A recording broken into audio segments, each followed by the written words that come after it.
Hello everybody and welcome. In this video I will show you all controls and gestures on your headphones Moto Buds Plus.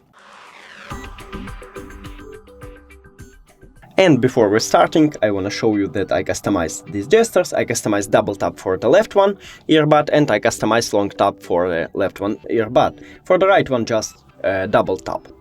Because I think it's much better than what it have by default. So let's test it. So, you have touch buttons right here, and I will press and call to you what I'm doing. So, if you press 2 times on your left earbud, you will lower the volume.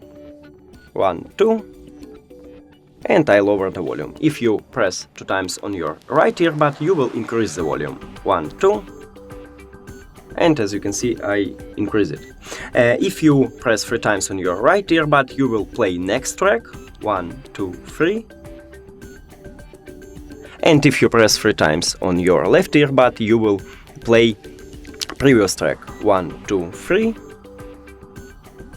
And as you can see, it's working. Now, if you press and hold on your left earbud, you will call Google Assistant. And as you can see, it's working. And if you let's open the application. If you press long press on the right one, you will swap between transparency mode and ANC mode. So let's check it. So now I'm press and hold and I swap to ANC mode. And if I'm doing again, I swap to transparency mode. That's it. Thank you for watching this video. If you found it helpful, please consider subscribing to the channel and leave the like on the video. It's really important to us. See you later!